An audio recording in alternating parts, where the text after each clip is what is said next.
What is going on, guys? Thank you so much for joining me right here on Outside the Brand. This is your AEW Dynamite post show for February 8th, 2023. I am your host, Phil, and of course, this is Outside the Brand. Thank you so much for joining me right here on your Wednesday nights, wherever you may be. Jocelyn, what is going on, girl? Thank you so much for joining me right here on OTB. Guys, what a show tonight. Oh my god. Where do I begin? Okay, let's just start off from this.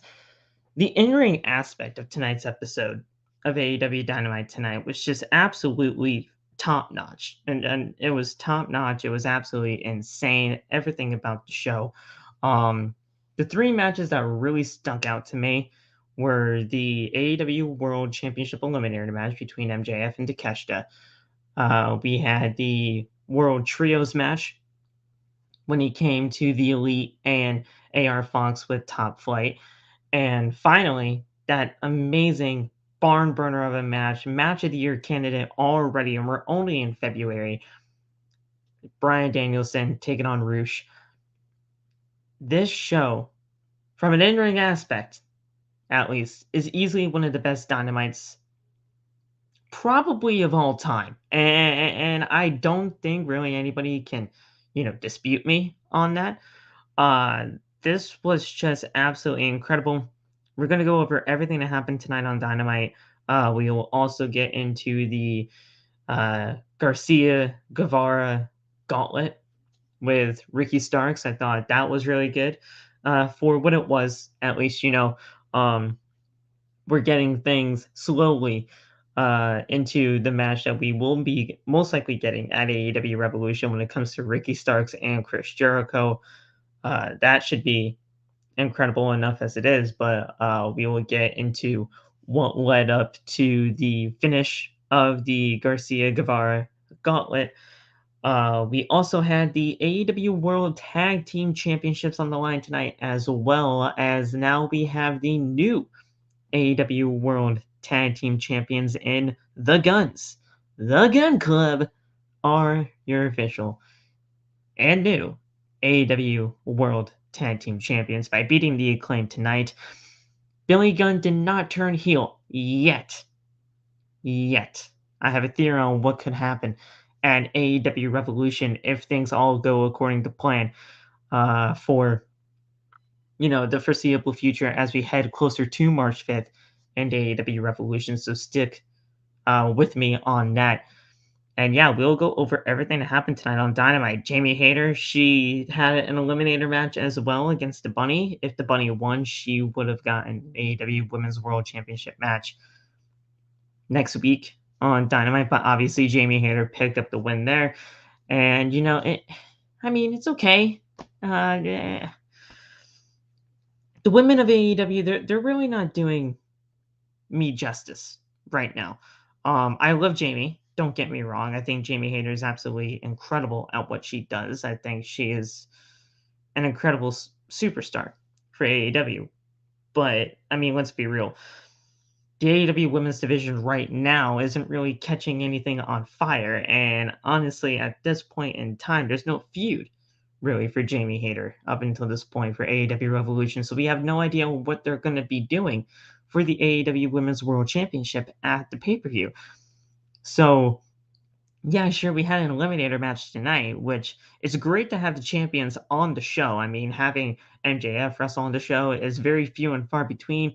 Having Jamie Hayter wrestle on the show is absolutely incredible because we all love Jamie. But where's the rivalries? We need to get the ball rolling when it comes to the rivalries here because honestly, AEW Revolution is only a month away. It's only a month away. We got 4 Dynamites left? Maybe even 3 until we got 3 Dynamites left after tonight. So when are we actually going to start building a feud for Jamie Hayter and the AEW Women's World Championship? So that is my kind of sticking point when it comes to that. That's my kind of gripe when it comes to that aspect of the show. But other than that, I thought This show was absolutely incredible, especially from the in-ring aspect, like I said, and we will get over everything when it comes to the show tonight, and I'll be giving you guys my thoughts and opinions on how I think we should be heading forward here on the road to AEW Revolution. But guys, I want to thank you so much for following me here on this journey here on OTB. We are on episode 315. 315. You guys know how much like that means to me just as a person here in the wrestling, podcasting community and the wrestling TikTok community. I mean, it's absolutely insane how much that not only I have grown when it comes to, podcasting here in the community, but how the community as a whole has grown for OTB. I mean, it's been absolutely insane. Our Discord is easily, just is continuing to grow each and every single day. I'm gaining new friendships each and every single day because of this show. If it wasn't for you guys, honestly, honestly, if it wasn't for you guys and if it wasn't for the people that are a part of the OTB team and the OTB family, I don't know where I'd be. Honestly, I really don't know where I'd be. And you guys mean the absolute world to me. And I want you guys to know that because you guys really do show that you care. And that to me is, the most important thing.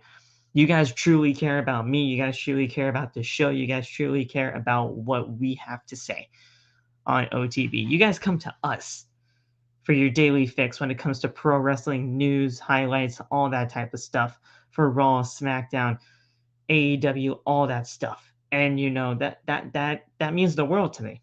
That really does mean the world to me. And trust me, there are a ton of other wrestling podcasters out there that are way more credible than us, that are way more, they got a bigger audience than us. But at the end of the day, what we say here is real. What we say here is true, real, authentic, to the point, and it's just truly our opinions.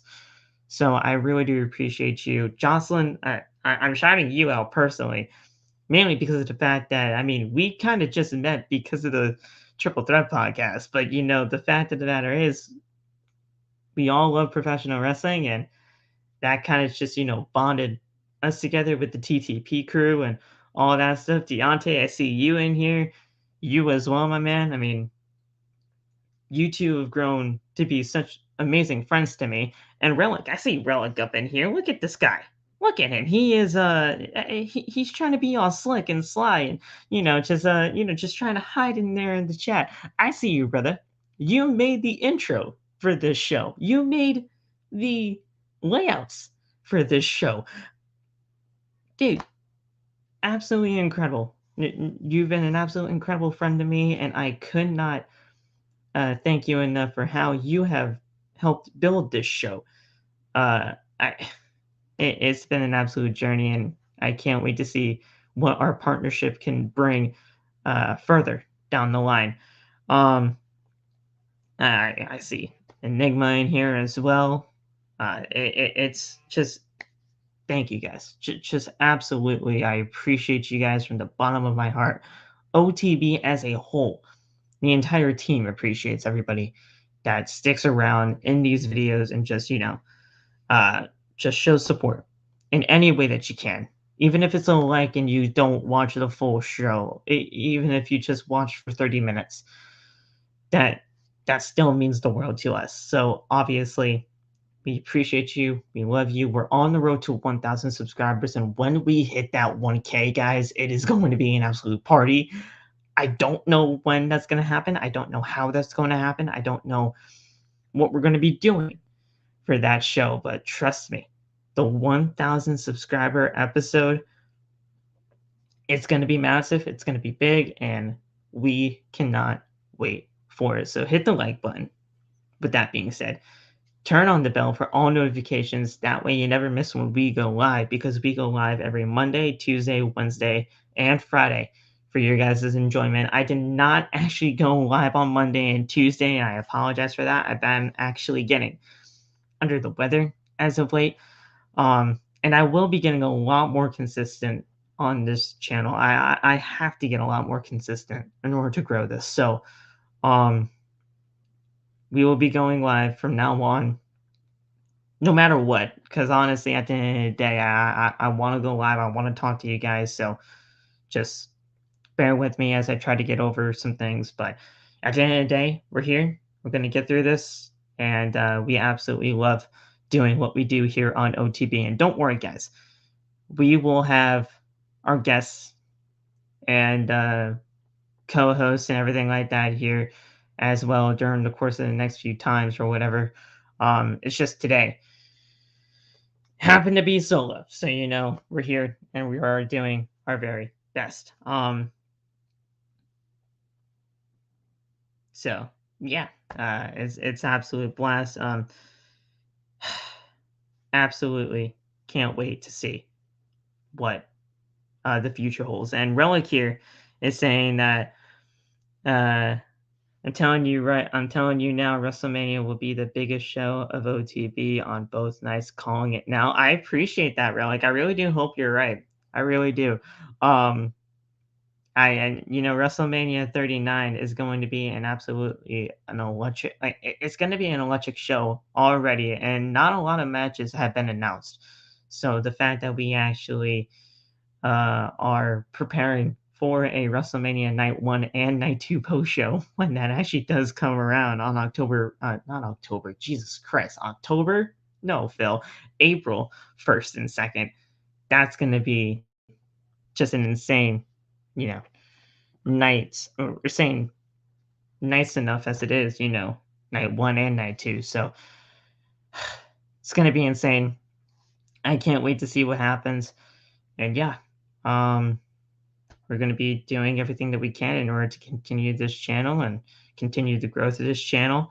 Um, Absolutely cannot wait to see what the future holds for OTB and the growth that comes along with it. But guys, we will continue on with the show tonight. We have everything when it comes to AEW Dynamite tonight to go over.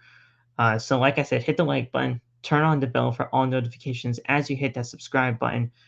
Like I said, we're on the road to 1K. And follow me on social media. All the TikTok links for everybody that is associated with OTB is in the link that is in the description. Everybody. So like we got myself, Loft, Saul, Megan, Nate, Bash, 1C. Basically everybody that is associated with OTB is in the links that are in the description. Go check out our merchandise store. Our merchandise store is going to be having an official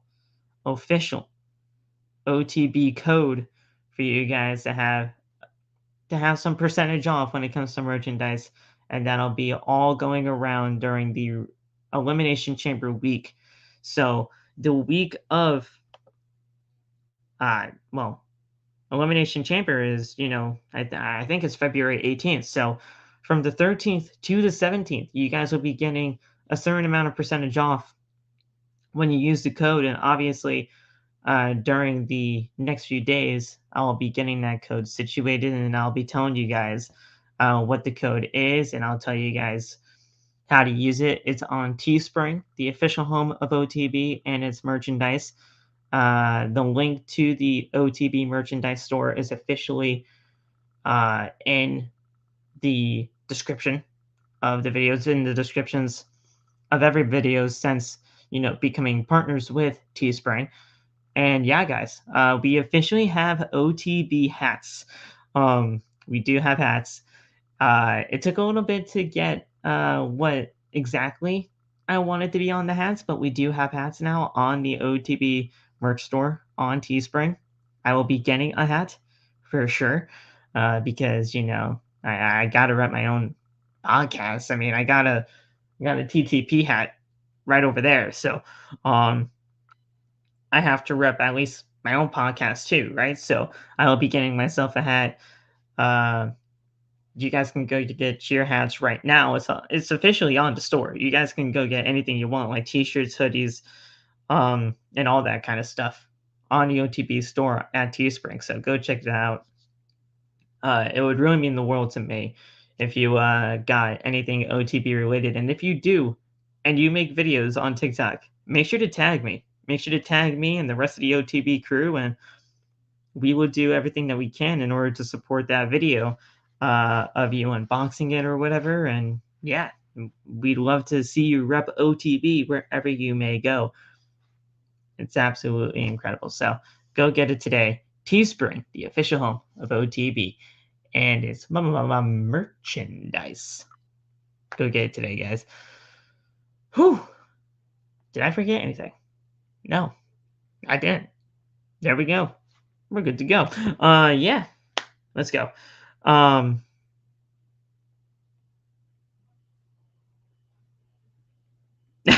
I think does Relic is Relic cooking up some merchandise logo ideas? Oh boy. Uh-oh. Well, we'll talk, Relic. We'll definitely talk. But yeah, oh god, that would be amazing, dude. Oh my god. But yeah, we'll definitely talk on that. But guys, let's actually talk Dynamite tonight. And thank you, John. And thank you, Jocelyn, for the subscription. And we got TJ up in here. Oh my god, this is a full house tonight, guys. We got 8 people here in this chat right now. You know, not a lot of people, but I mean, there's no reason why we should not have at least 15 likes at the end of the video today. 15 likes minimum on this episode of OTV would be greatly appreciated. So, yeah, hit the like button, please. It helps the channel out, and honestly, it gets this ugly mug to more recommended pages out there. So, yeah, that would be great. But yeah, guys, let's get right into AEW Dynamite tonight. This was a very fun episode, just from top to bottom. I could not, you know, I could not stop, just being mesmerized by the in-ring work of guys like MJF, Takeshita, Bryan Danielson, Rouge. Basically, everybody that was involved tonight for the show was just incredible. They did absolutely everything that they could in order to put on the best show possible, and that's exactly what they did from an in-ring perspective. Holy crap. Guys, we kick things off with the AEW World Championship Eliminator match between MJF and Konosuke Takeshita. Holy shit. This match, this was a perfect opener. A perfect opener for tonight's show. I was talking with some people, and they thought that this could have been easily, a main event match. And it very well should have been, or could have been, at least, I should say. But honestly, to me, I thought this would have been a great opener for the show, and I'm glad they actually opened it up tonight with the AEW World JF and Konosuke Takeshita, mainly because of the fact of what was going to be leading into the rest of the night, with Bryan Danielson and his match against Rouge. Having MJF start off the show tonight, incredible move by Tony Khan, and it's a testament to see how really well he lays out the shows. I understand Tony got a lot of flack. I understand he's not like. I understand the criticisms, right? When it comes to Tony Khan, I think everybody does. But when it comes to booking an actual show, like the actual match card layout and the way things go from top to bottom for the show, for the 2-hour time slot that they have for Dynamite, it is, without a shadow of a doubt, one of the best booked, layout-wise shows of the entire week. So having MJF kick off the show tonight was a really good idea. And honestly, to me, MJF, and you guys are going to have to bear with me when I say something like this, MJF is kind of like on that Roman Reigns type territory. Now, I'm not saying like he is, at that like 900-day plus reign as AEW World Champion or anything like that, because, he just got the championship. But what I mean by that is Roman Reigns, he either starts the show or ends the show, Or hell, he even does both at times, right? He's never usually in the middle of the show. MJF is like that. You're either going to start the show with MJF or you're going to end the show with MJF if he's on the card. You're not going to put MJF in just some random mid-card position of AEW Dynamite or AEW Rampage for that matter. That just does not fit him, and that does not fit what he is about as a character. So you either start off the show with the world champion or you end the show with the world champion. That's what I mean by that. And honestly, that's the best way to go about it because MJF showing up on AEW Dynamite is very few and far between. But actually wrestling, that's like MJF doesn't wrestle a lot of matches, but he is an absolute amazing in-ring performer. And that's what people really need to understand. So having him start the show, having him end the show, it doesn't matter. You're going to have to put him in one of those two time slots because that is where he fits best.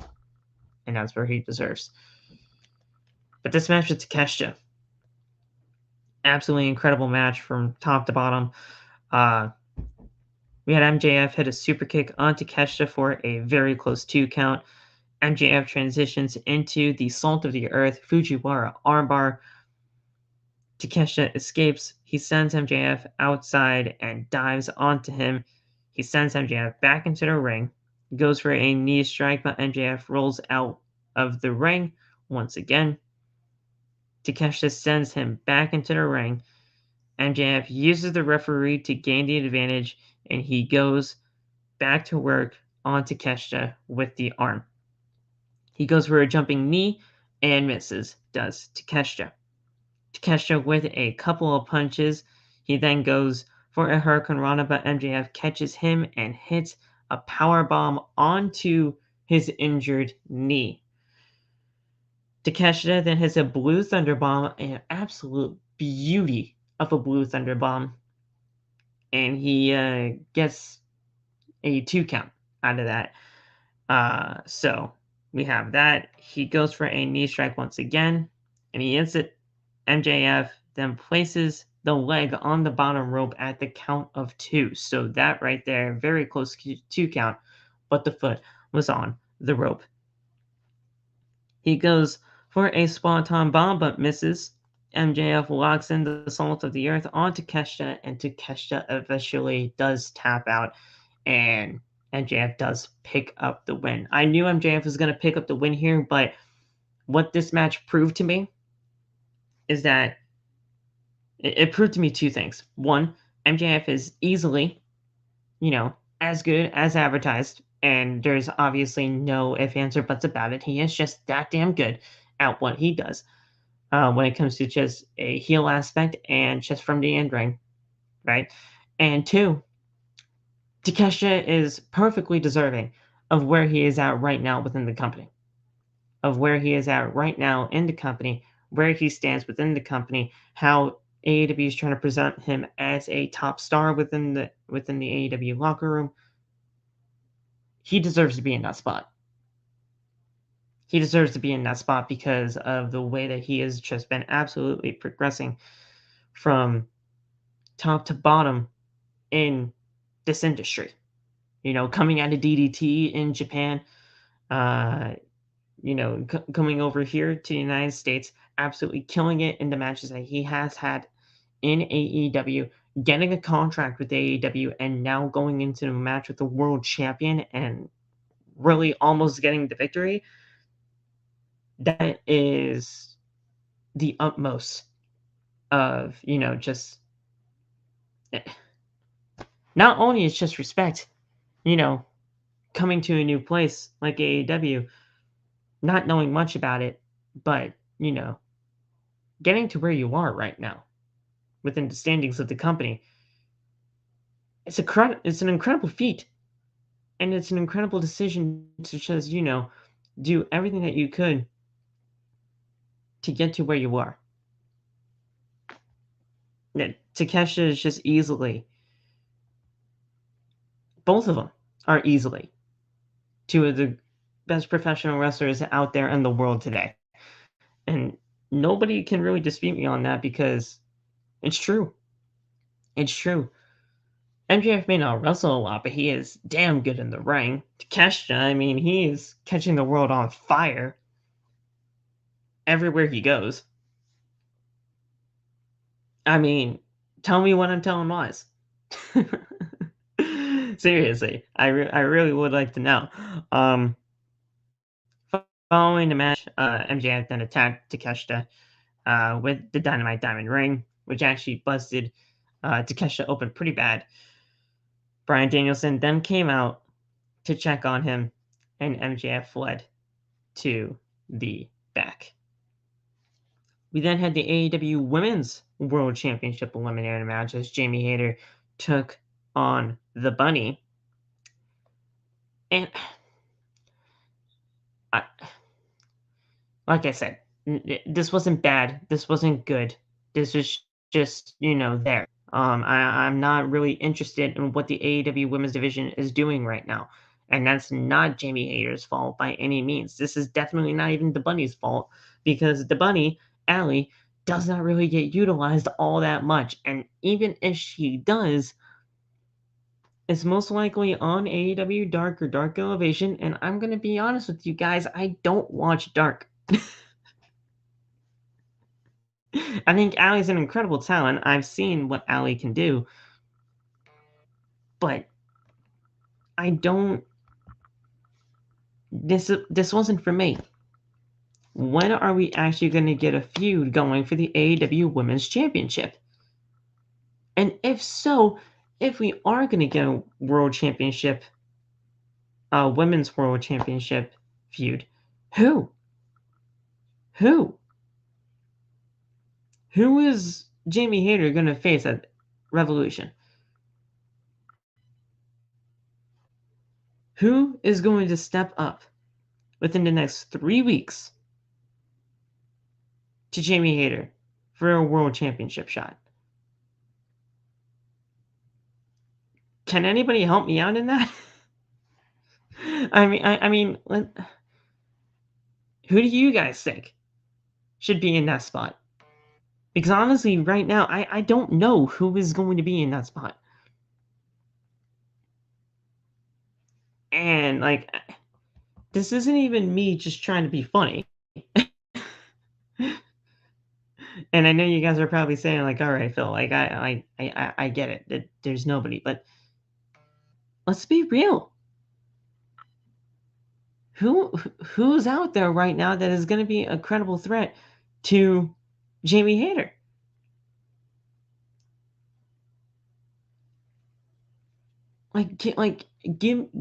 Give me options at least. AEW, there's no options. What are is Jamie Hayter even going to be defending the AEW Women's World Championship at Revolution? Because right now, I mean, Britt Baker's mixing up with Saraya and Toni Storm. Obviously, Jamie Hayter's a part of Britt Baker's crew, so are we getting some sort of tag match at Revolution?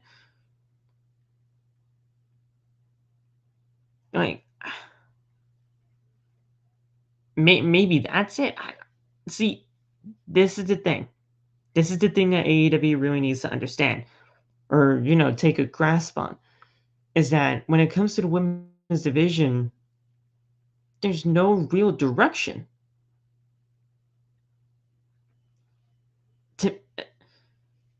Am I the only one that feels that way? Because guys, I mean, I see you guys here, right? I mean, I see you guys here. I know you guys are in the chat. I know you guys are listening. I really want to hear from you guys. What do we do with the women's roster when it comes to AEW Revolution? Do we do that tag match, like I said, with Jamie Hayter and Britt Baker taking on Saraya and Toni Storm? Do we do some sort of fatal four-way type action? Do we do like a triple threat with Saraya,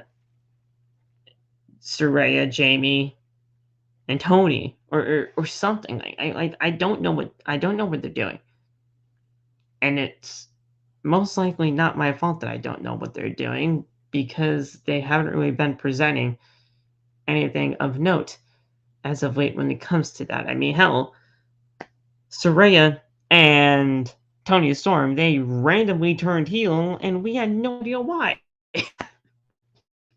um,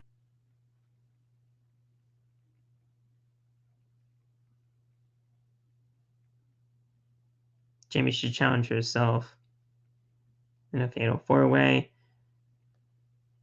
rematch from the last. Hey, I'm open. I'm open to suggestions. I'm open to seeing what they are going to be doing. But like I said, guys, don't have much time for AEW Revolution because we only got 3 weeks: the 15th, the 22nd, and the 1st. Those are the only 3 Dynamites left that we have until AEW Dynamite or AEW Revolution on the 5th. So it's going to be very interesting to see what they do. I was thinking they were going to do some sort of 6-woman tag because I thought, I'm not going to lie, I thought Sasha Banks or Mercedes Moné would have been here. But I, but I don't know. I don't know what we're doing. So we'll see. We'll see what happens when it comes to the AEW women's roster. It's very up and down right now, and it's not their fault, but I mean, it's just the way that the AEW women's roster has been booked. So Hayter she fought back by attacking Bunny in the corner, but it's not enough as Bunny chops her and regains control. Bunny with a running forearm strike to the corner, and she covers for a very, very close 2 count. Bunny then continues to attack Hayter. Both women battle on the apron with chops, strikes, and kicks until both of them fall off the apron. Hayter then hits an explosive suplex, and then she hits the Hayterade for the win. And Jamie Hayter picked up the win here tonight on AEW Dynamite. And we still don't have a challenger because if Allie won, she would have had a shot at the World Championship next week on the show. So, no AEW Women's World Championship defense next week, but, Jamie Hayter got the win, and that is all that matters. I like seeing the women's roster being presented on Dynamite. Don't get me wrong. I like seeing that the champions are being used on the show. But to me, if you're not going to be building up a feud for the upcoming pay-per-view in 3 weeks' time, what is going to be transpiring at the pay-per-view? I can't be the only one that's kind of questioning things, right? So Renee Paquette, she's backstage. She is interviewing Tony Storm and Saraya, like I was mentioning before, who say that Jamie is a loser. This way. I forget it's, inverted. That she is a loser. Saraya then calls Leva Bates into the camera frame. We have not seen Leva Bates in God knows how long on AEW Dynamite television, I should say. Hell.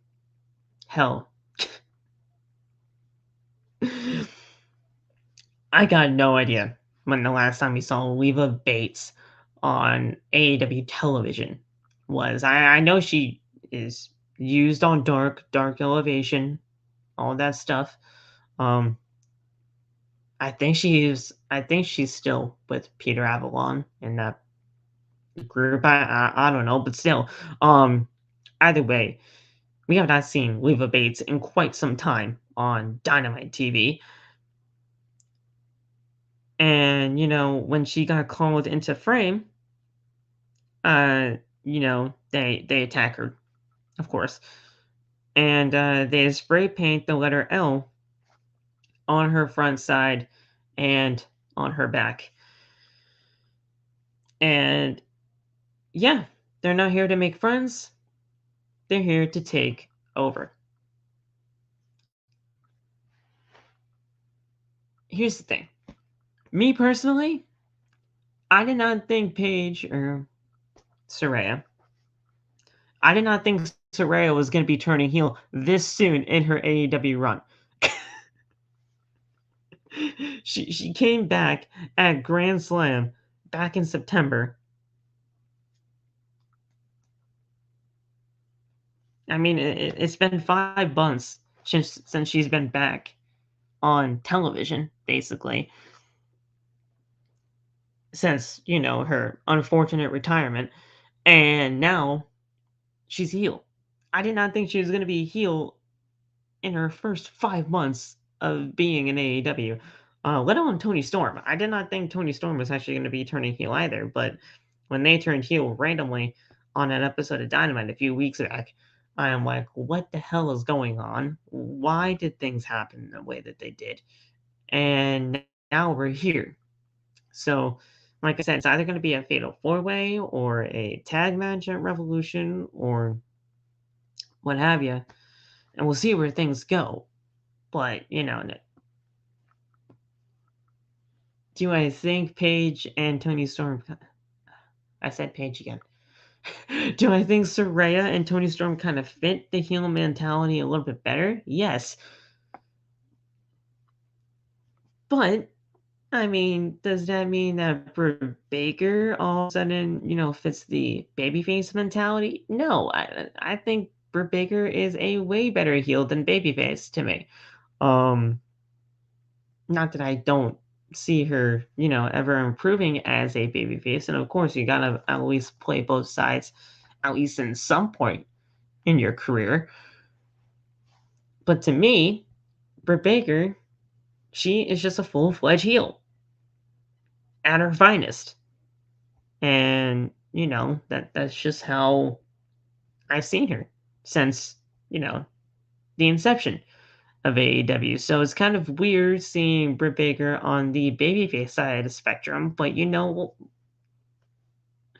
if it's gotta work in that way, it's gotta work in that way in order to, continue the story. Maybe, and this could be just a possibility here, if we get the tag match, let's say, right, and the title is not on the line at AEW Revolution, if Britt Baker and Jamie Hayter lose in said tag match, which I would not want to book it in that way, but let's just, do it for keepsake.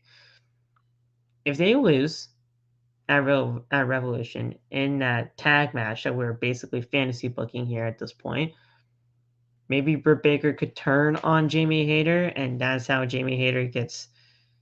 Jamie Hayter can stay in the babyface side of things, but that's how we get Britt Baker back onto the heel spectrum. And that way we have Jamie Hayter versus Britt Baker at the next AEW pay-per-view, which I believe would be Full Gear. And no, Full Gear is in November. That would have to be All Out, right? Probably All Out, yeah. Maybe we get Britt Baker and Jamie Hayter at All Out in September.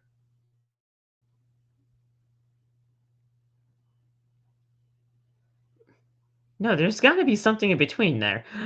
I'm not sure, but I'm just trying to book a whole thing between Jamie Hayter and Britt Baker, because they've been teasing that for months. I mean, let's be real; they've been teasing that since like forever ago, honestly. But yeah, maybe we get something like that at the pay-per-view. I don't know, but we'll see. I can fantasy book anything when it comes to the women's division, and honestly, none of it could come true. So so we'll see where things go. It's a very up and down ride with the women's division, but it's kind of just a wait and see basis when it comes to that division. So, I mean, we'll get to where we need to be eventually, but that's just how we're going to have to see where things fit in due time. So, after commercial break, we see Lexi Nair she tries to interview MJF, who says that Takeshita is no match for him, which is kind of a lie, but we all knew that was going to be. He says that Bryan and the fans treat him like he is a scumbag. He recalled all the times that he had met with it, he was met with adversity, and the time that he had met uh, with an accident. He says,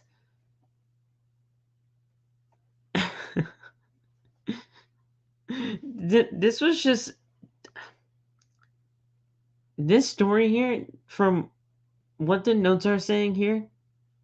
It's not going to do it justice. It it's not going to do it justice. I'm just going to tell it to you like this straight. MJF, he recalled a story where he was back in high school and he was meeting up with, I guess, his girlfriend at the time. Um, and, or maybe it was just some random girl. He called her Liv. And if you guys don't know, that is a reference to Liv Morgan. Liv Morgan and MJF are actual friends in real life. They met each other only a few months back, but they grown to be friends at this time. So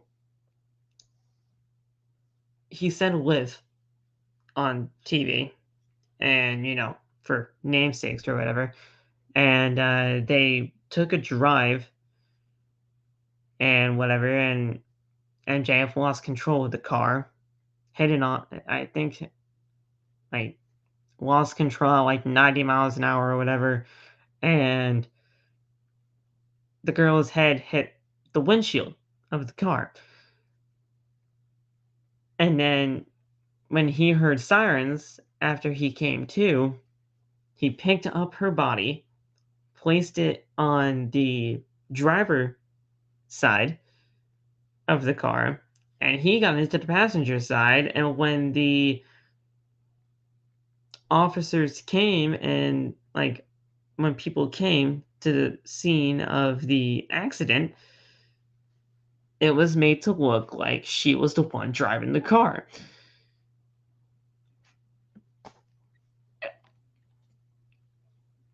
It's just an unreal story. You guys aren't even probably going to believe what I just said, but trust me, he definitely did say all these things in the promo. Um, he said he grabbed his girlfriend's body and switched seats with her, and that's the man that he is. He says that he will expose Bryan tonight and says that there will be no match at AEW Revolution.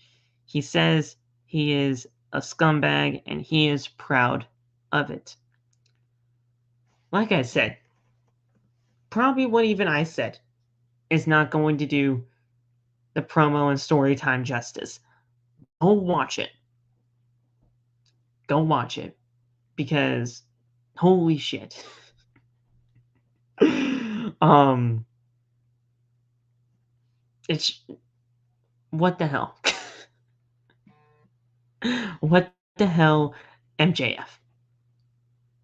That's what I have to say to that. We then had the Garcia-Guevara Gauntlet, Ricky Starks, versus the Jericho Appreciation Society. Um, this was a very interesting way to go about a gauntlet match, right? We never really seen anything quite like this part of a gauntlet match before.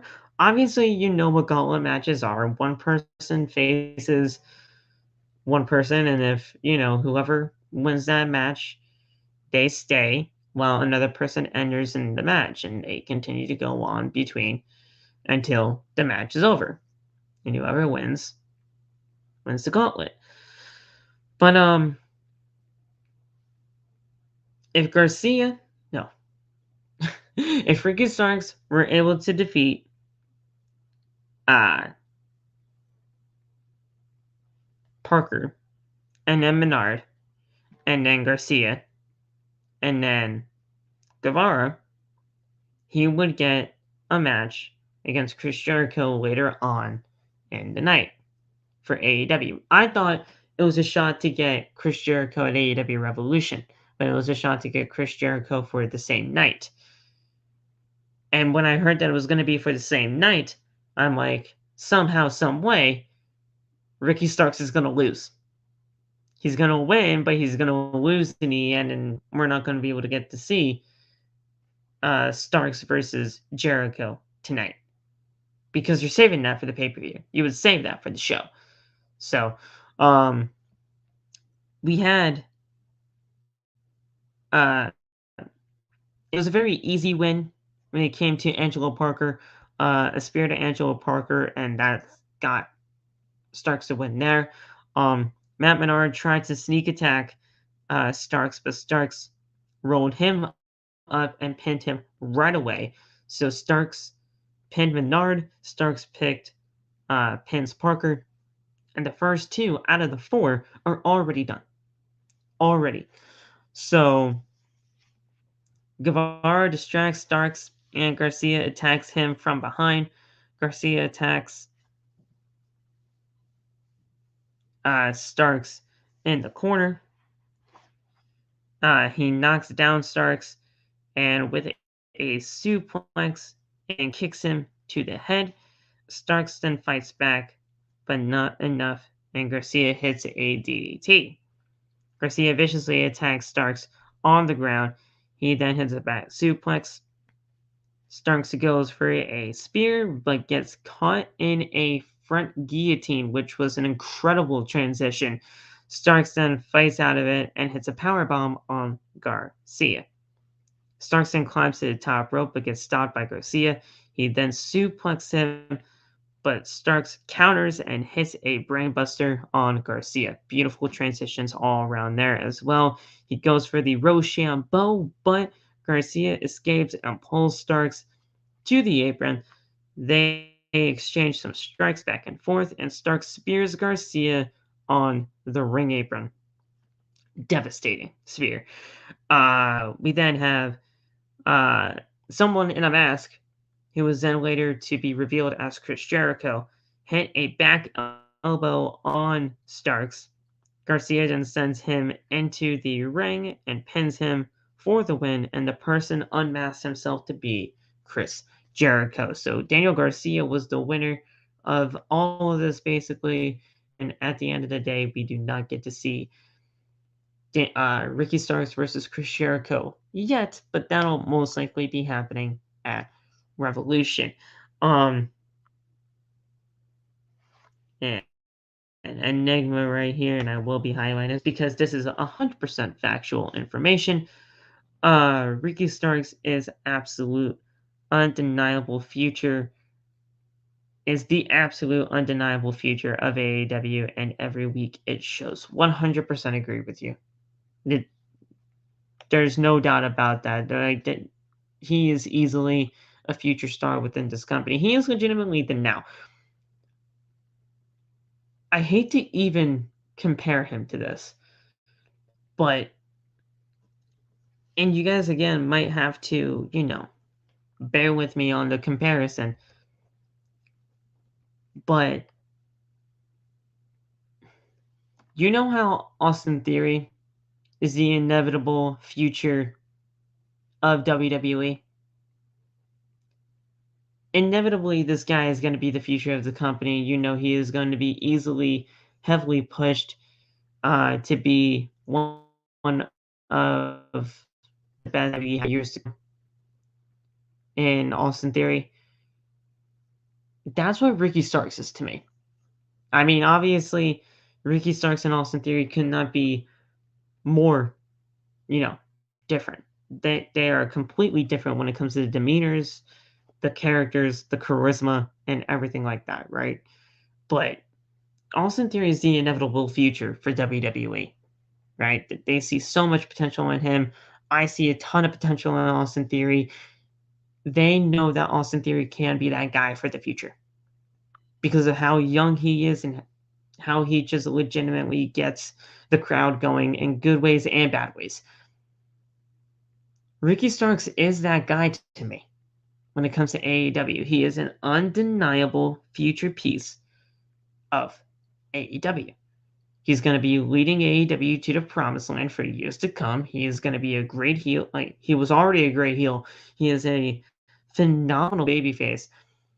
The guy gets great reactions, good and or bad, from the crowd, regardless of whatever he is doing on the card. He is an undeniable piece of the puzzle when it comes to AEW, and he is just an incredible, asset to have within the company. I understand. Ricky Starks and Austin Theory, they cannot be more different, right?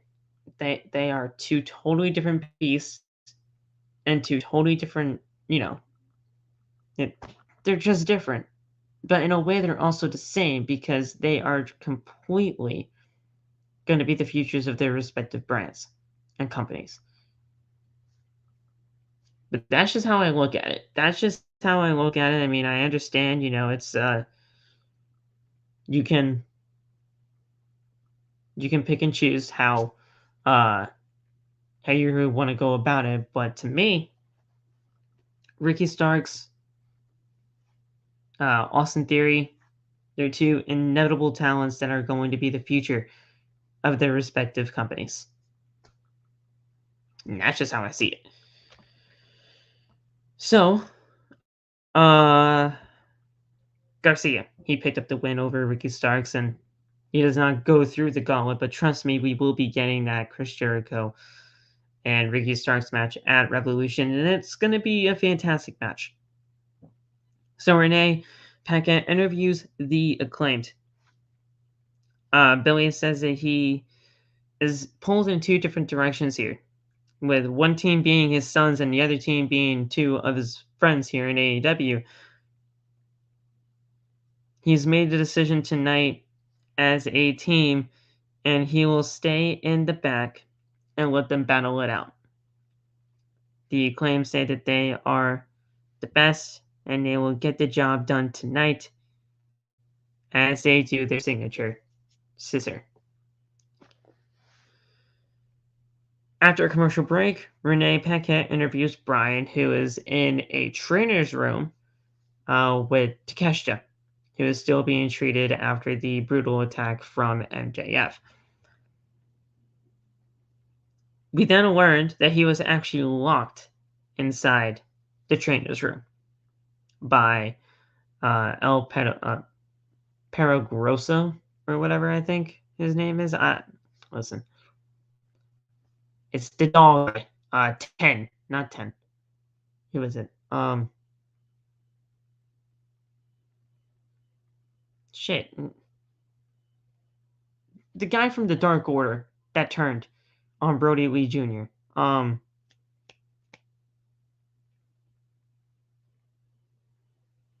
I don't know. That guy. You guys know what guy I'm talking about. I'm trying to figure out what his name is.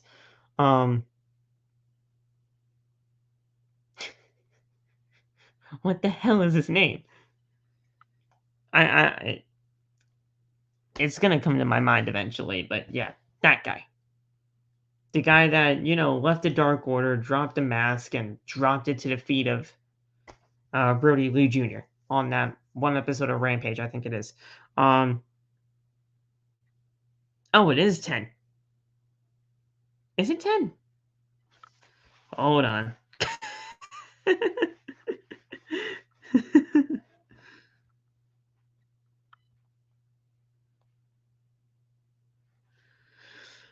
Oh, shit.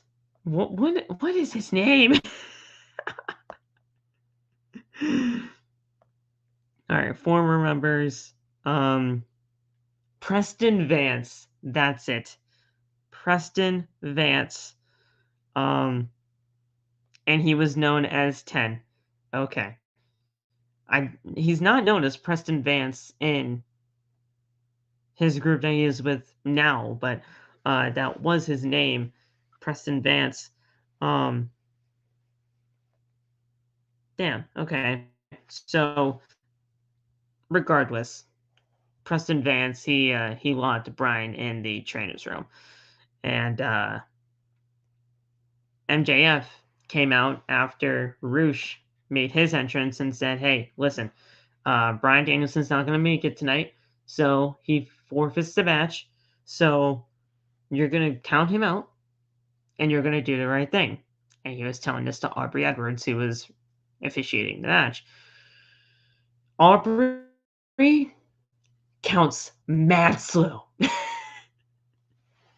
She counts mad slow. Incredibly slow for a referee 10 count. And at the end of the day, we see Bryan bust through the trainer door, taking it off its hinges, injuring the shoulder more.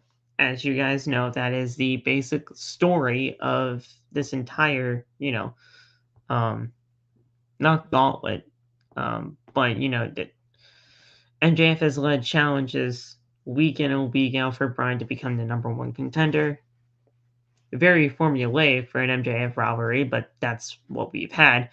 And this was the final test. So Bryan Danielson, he finally got to where he needed to be in the ring, and he had an incredible match with Roosh, easily a match of the year candidate already, and we're only in February. This was bloody, this was brutal, this was just absolute barbaric. This was just an incredible match from top to bottom.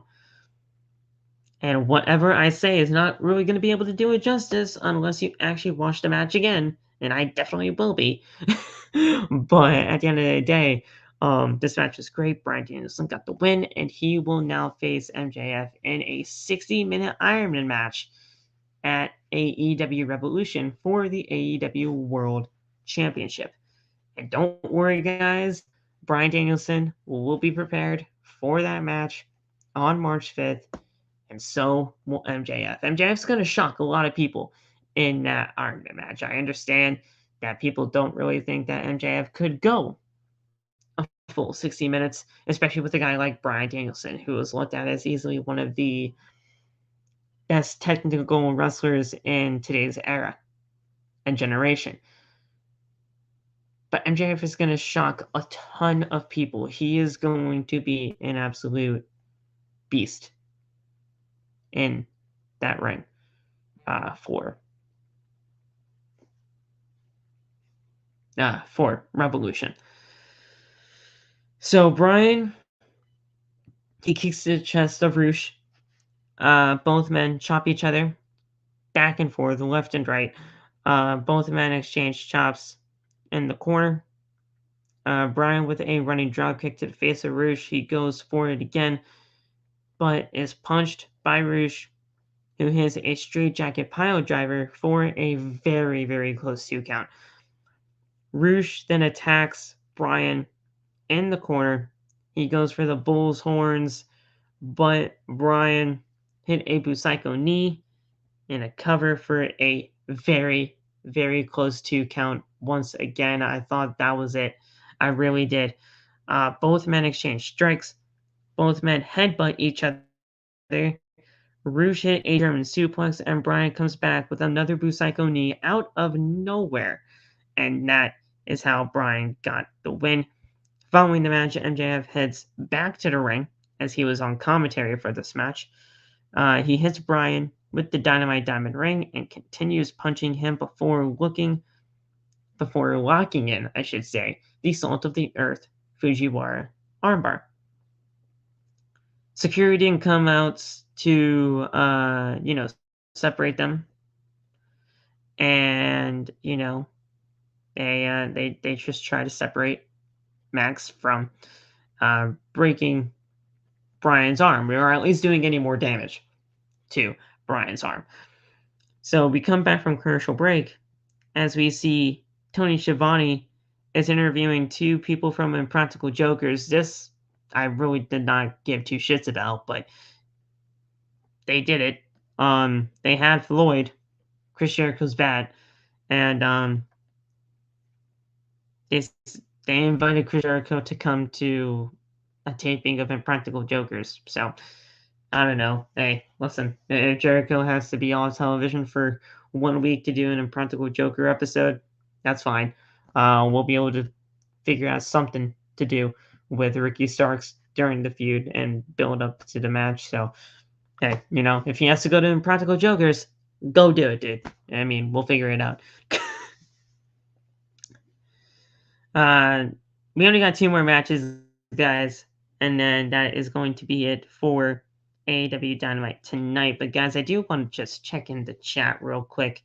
TJ, I saw you in here before we said goodbye. Jocelyn's been here the entire time, and I appreciate you, girl, for being here. For this long, always.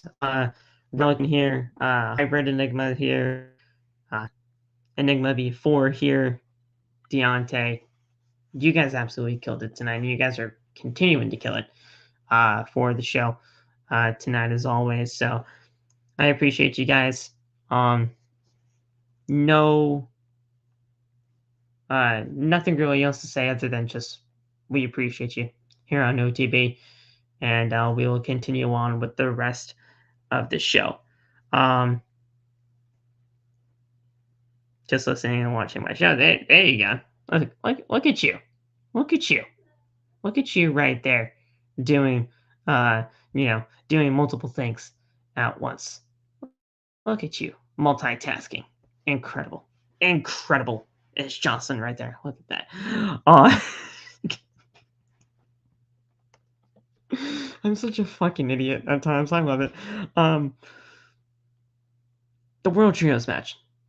I don't even think I'm going to be able to do this match justice. Like, dude, there is so much in this match that I cannot even fathom to begin. I can't even put into words how great this match was. This was just an incredible trios match. The Elite are incredible at what they do, but they're the Elite, so of course they're going to be that good. I mean, Kenny Omega is Kenny Omega. The Bucks are the Bucks. Top Flight is easily like one of the next tag team champions in the company's history if they both stay healthy. AR Fox is just insane. You look at the trios match, of course it's going to be a banger, and exactly was that. So just amazing stuff all around. I could not be more proud of these guys. And honestly, and I have to say this, to Top Flight and to AR Fox, hold your heads up high tonight.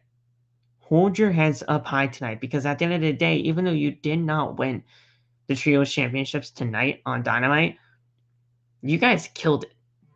You guys absolutely killed it. You did everything that you possibly could to get those Trios Championships. It just wasn't your time yet. But trust me, it will be. It will be, and you guys will get to the promised land sooner rather than later. I'm telling you guys right now. I'm telling you guys, your time will come. Your time will come, and holy shit, you guys have nothing to be ashamed about tonight.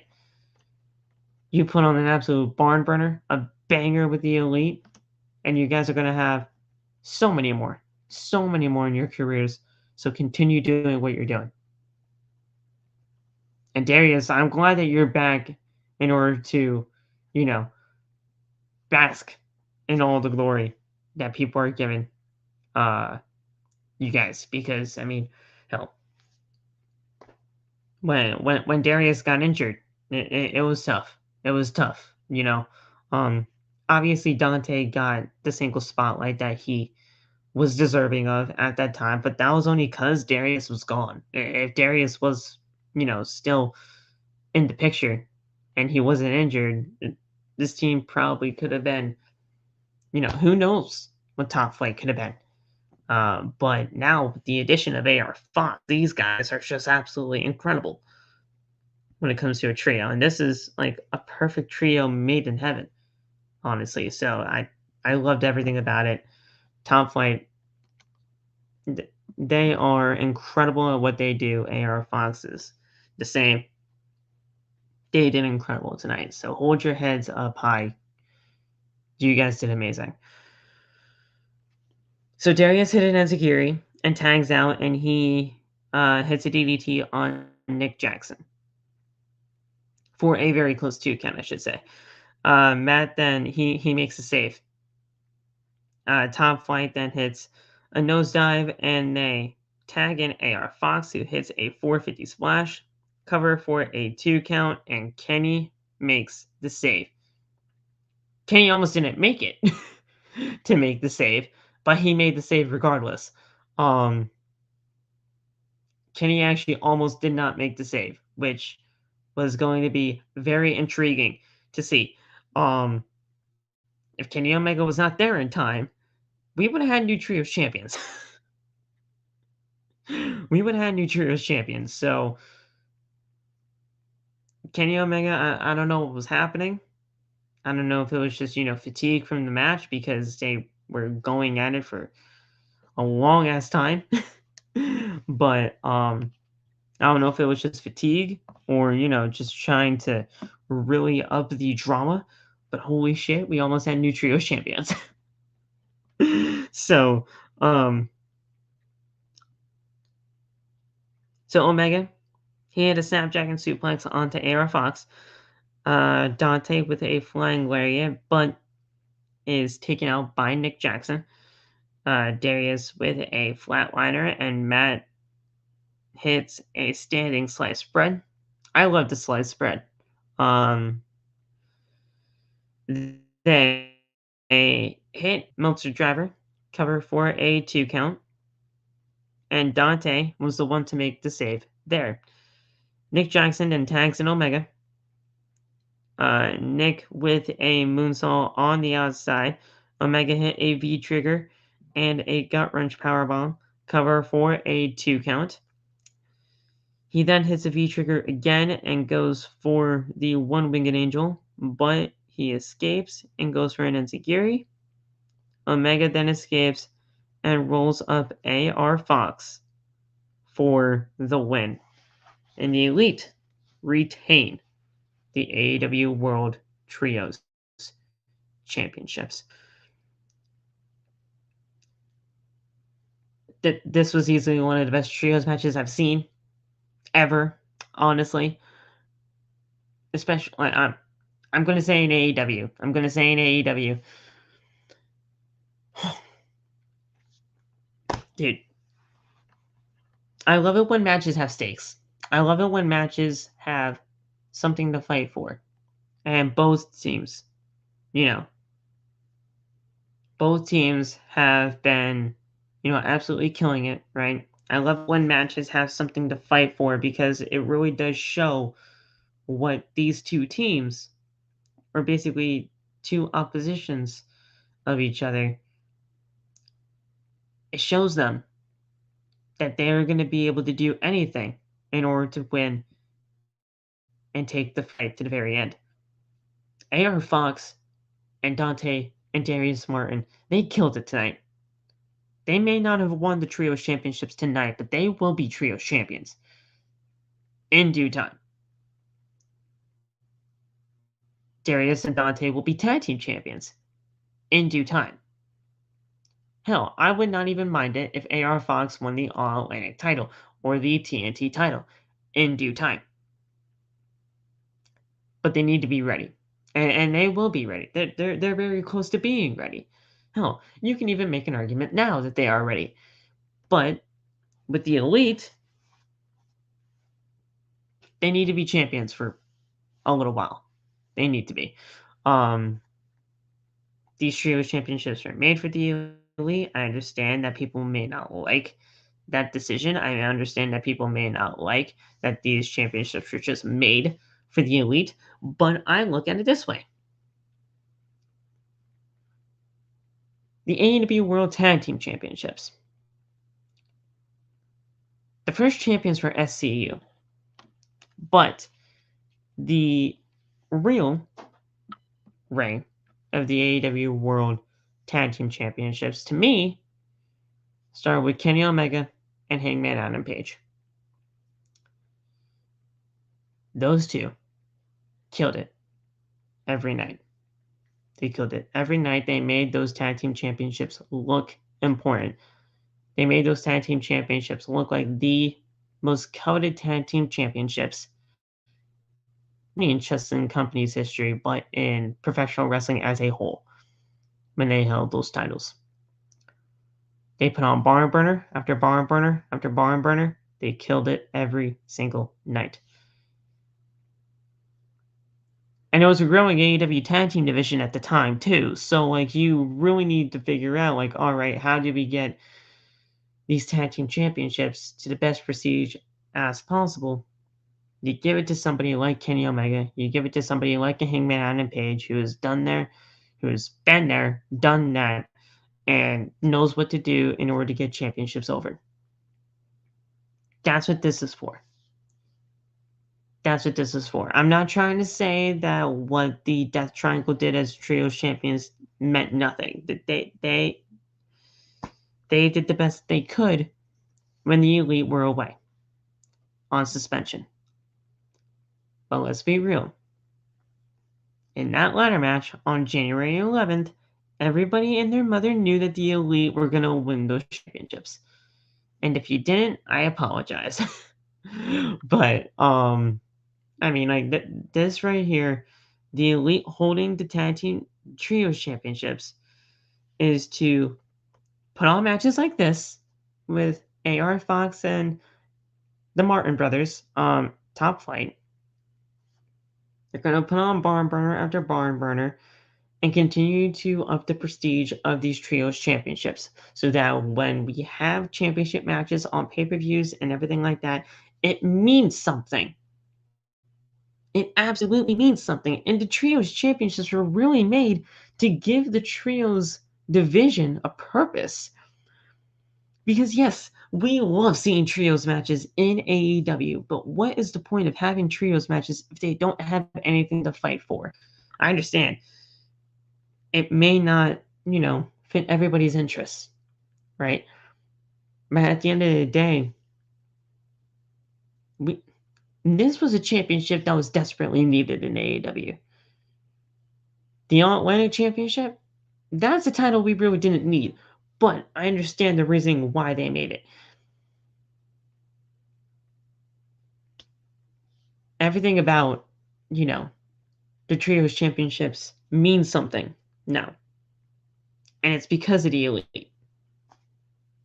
That's the reason why they exist. That's the reason why they were made. And that is the reason why we have actual trios matches now that are at the highest of stakes and mean a lot more than what they did a year ago.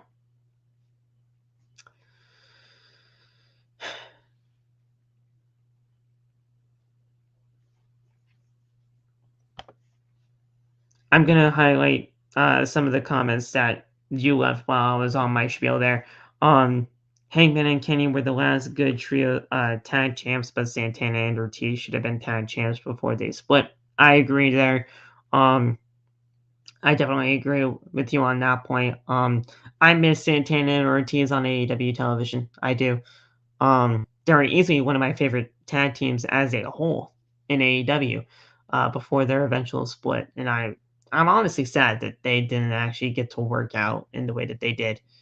But yeah, I thought we all knew they announced the best of 7 series matches. Yeah, I mean when when they were down 3-0, when the Elite were down 3-0 and the final 4 matches were stipulation matches at that, I knew they were going to come back from a 3-0 deficit. I knew they were going to tie it and we were going to get to the 7th match. Especially when the stipulations were announced on match 3. Kind of crazy. Hybrid Enigma is just doing banger after banger after banger, which is just fact. But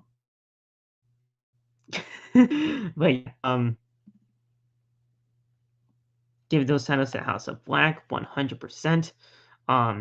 The House of Black should be the ones to beat the Elite when the time is ready for those AEW World Trios Championships. The House of Black should be easily your next trio champions. No doubt about it.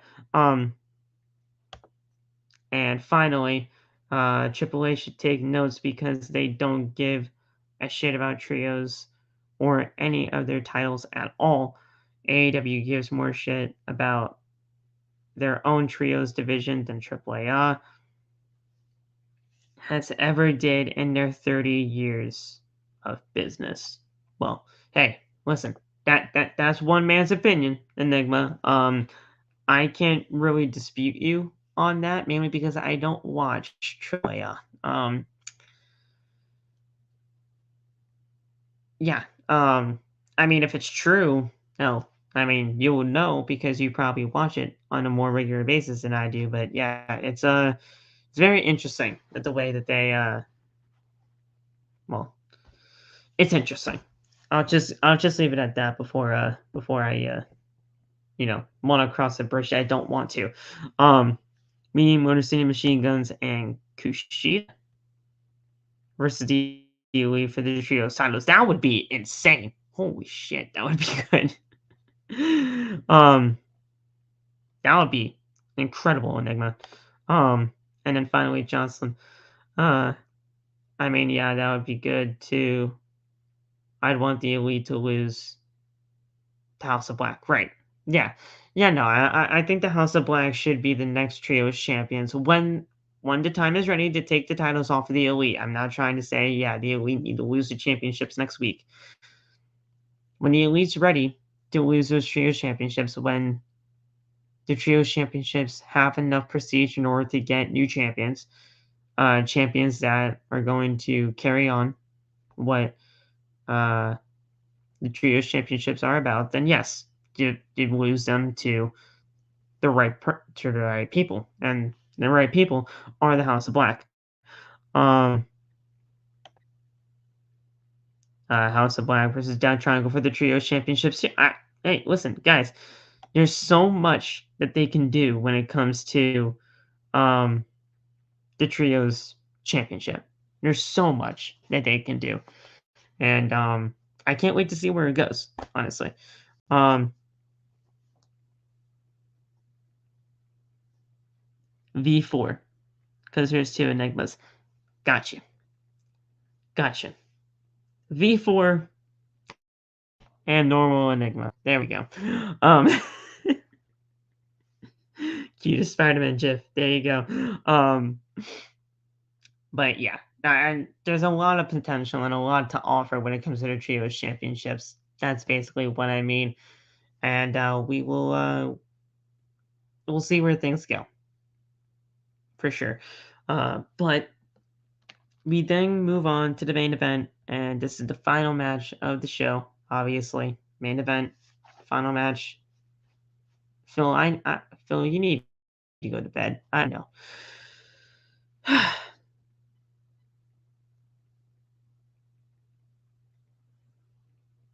Gosh, dude, don't even get me started on that. Don't even get me started on that. I really wanted that to happen, dude.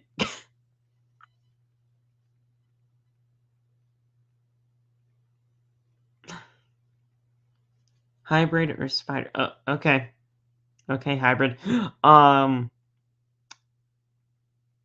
and don't even get me started on that. Don't even, dude. This was such a missed opportunity. You had Adam Cole, Kyle O'Reilly, and Bobby Fish all under one roof in AEW, and you had the Elite in AEW, and you don't explore that. I mean, you technically did. You teased it, when Red Dragon came into the scene of AEW and had their whole thing, and they joined the Elite, but then they turned on the Elite and everything like that. Like, you explored that for a little bit, but they didn't actually get the match going, which sucked. A huge missed opportunity was that. Like, they could have done so much with that.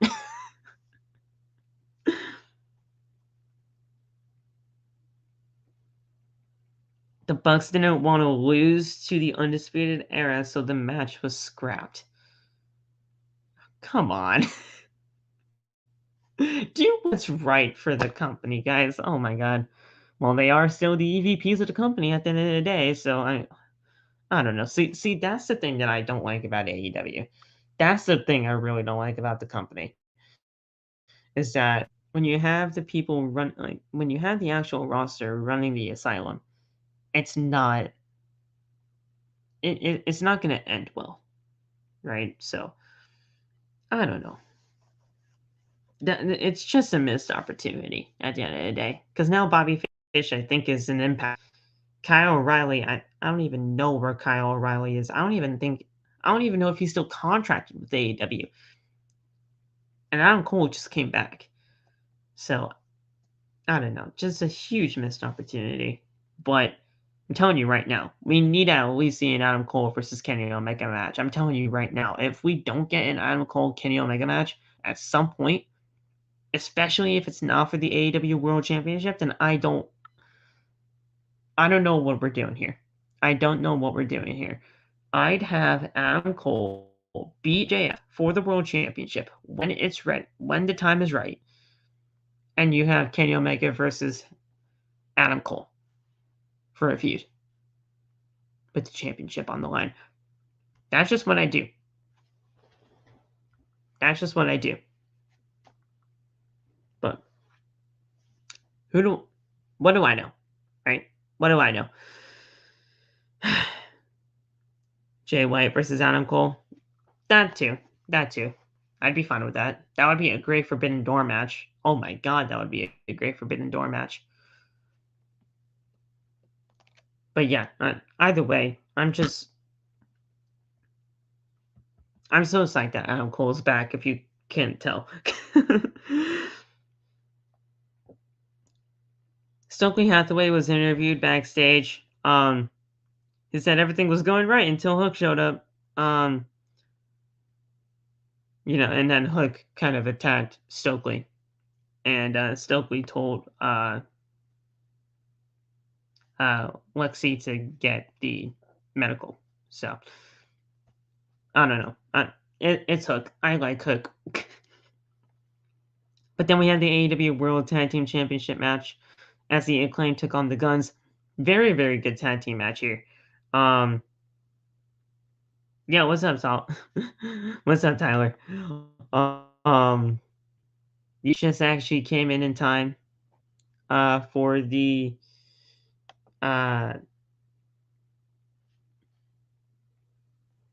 is my camera out of focus?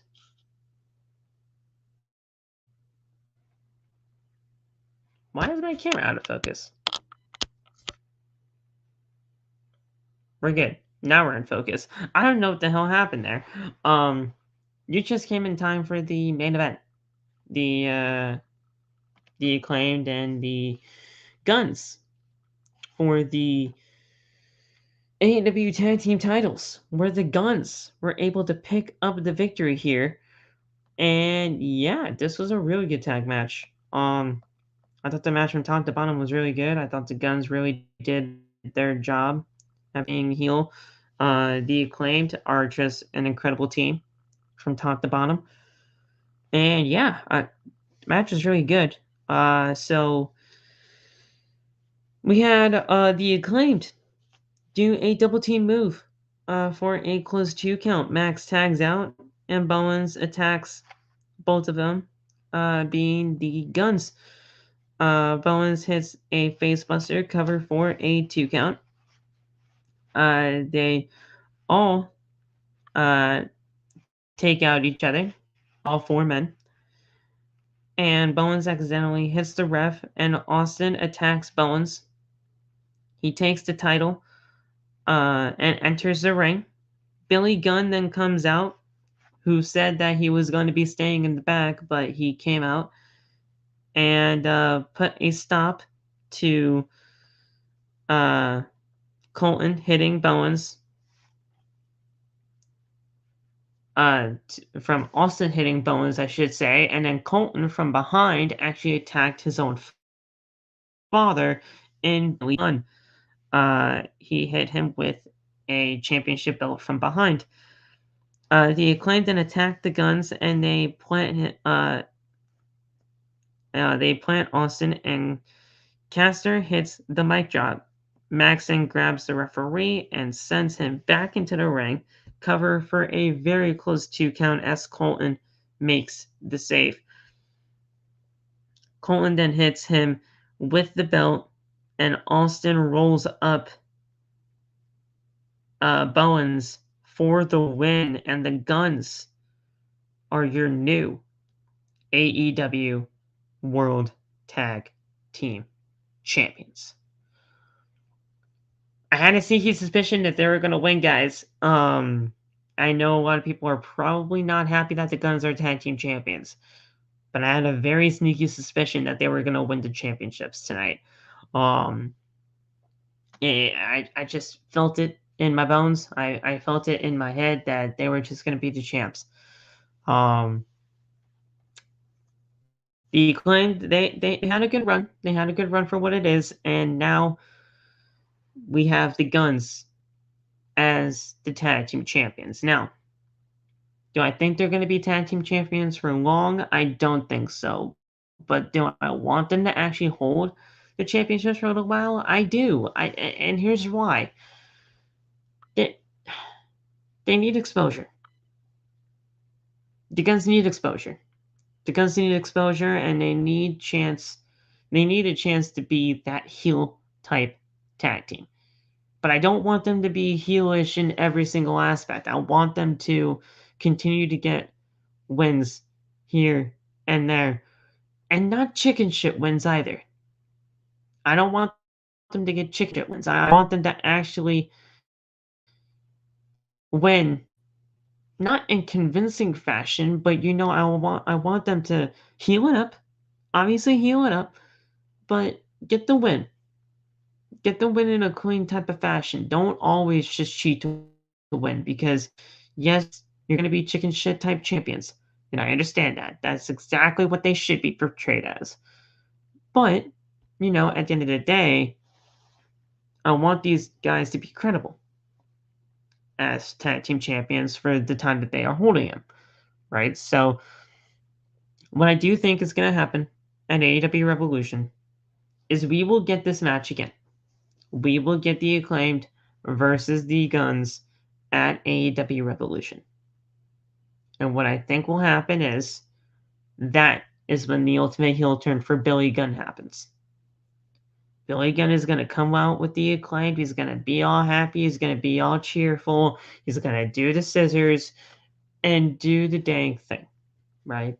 But at the end of the day, I truly think that Billy Gunn is going to be going back to his sons. He's going to turn on the Acclaimed. That's when the heel turn officially does happen, and Billy Gunn will help the Guns retain the tag team championships at AEW Revolution. I could be totally wrong. And they're going to be only tag team champions for 3 weeks. But to me, the Acclaim does not need Billy Gunn anymore. I understand the whole scissor me daddy ass got super over. But to me, the Acclaim don't need daddy ass anymore. But who does need daddy ass are his kids, are his sons. Colton and Austin, they need their father back. And they're going to do amazing things with their father if my theory does come out to be true. Now, I want that to sink in a little bit. And I know probably some of you guys are always asking, like, I mean, wouldn't you want to keep those guys together? Of course I would. Of course I'd like to see Billy Gunn need to do what they do. And that has really entertained fans out there. But I do think a heel turn is coming eventually. And if anything, it should happen at a pay-per-view. And we'll see where things go from there.